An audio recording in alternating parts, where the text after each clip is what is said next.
حضرت علی حضرت عمر کے جنازے پہ کھڑے ہو کے کہتے ہیں اللہ مجھے اس طرح کے عمل کرنے کی توفیق دے جس طرح کے عمر کر کے گیا۔ یکم محرم حضرت عمر کی شہادت ہے۔ عمر شہید ہوئے، مسجد نبوی میں نماز پڑھاتے، اور جب جنازہ اٹھا تو مدینے کا پھر پیچھے جو دلیر بچے وہ مولا علی تھے۔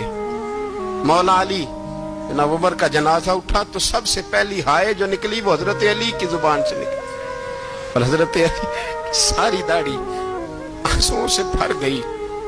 لوگوں نے کہا کہ علی کیا ہوا؟ فرمانے لگے تم دیکھ نہیں رہے جنازہ کس کا اٹھا ہے؟ پلٹ کے دیکھو تو صحیح، تم پتہ نہیں ہے کون گیا ہے؟ کہ حضور کیا ہوا؟ آپ فرمانے لگے عمر اس طرح کے کام کر کے گیا ہے، اب ان کے رستوں پہ کون چلے گا؟ کون اس کے جگر راہ وفا میں نقش ایسے چھوڑ آیا ہوں، میں جس منزل سے گزرا ہوں وہ اب تک یاد کرتی ہے۔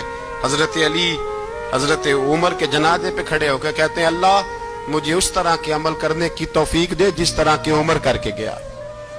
میرے بھائی بطل عزیز بطل حریت حضرت عمر رضی اللہ تعالیٰ عنہ جو اپنی زندگی انقلاب والی گزار کے گئے۔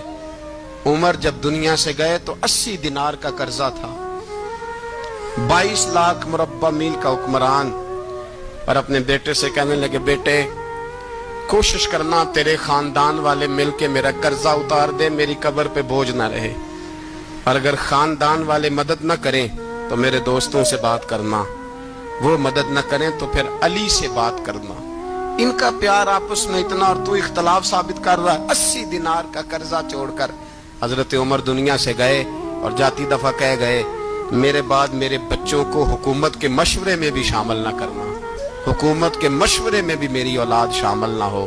اتنا بڑا شخص اتنا بڑا رنگ دے کے یکم محرم کو جب عمر فاروق کا وصال ہوا تو بیٹے سے کہنے لگے اماں عائشہ سے جا کے کہو میرا بھی نبی پاک کے روزے میں دفن ہونے کو دل کرتا ہے۔ ایک قبر کی جگہ ہے اماں جی نے اپنے لیے رکھی ہے، بخاری ہے بخاری۔ حضرت عائشہ کے پاس صاحبزادے گئے، کہنے لگے اماں جی عمر کو زخم لگ گیا ہے، حالت بڑی پریشانی والی ہے۔ وہ کہتے ہیں اگر اماں اجازت دیں۔ سید عائشہ رو پڑی، فرمانے لگی کہ وہ اپنی قبر کی جگہ تو نہیں نہ کسی کو دیتا، پر عمر نے کمال ہی بڑا کیا، اسے کہو جاؤ گنبد خضرا میں قیامت تک جو مصطفیٰ پہ اور ابو بکر پہ سلام پڑے گا وہ تجھ پہ بھی سلام پڑھ کے جائے گا، جاؤ میں نے جگہ دی۔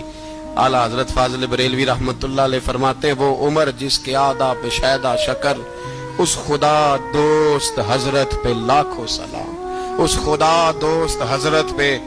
آپ یقین کریں ممبر پہ بیٹھا ہوں، حضرت عمر کا جب نام لیتا ہوں تو میرے وجود کے رونگٹے کھڑے ہو جاتے ہیں۔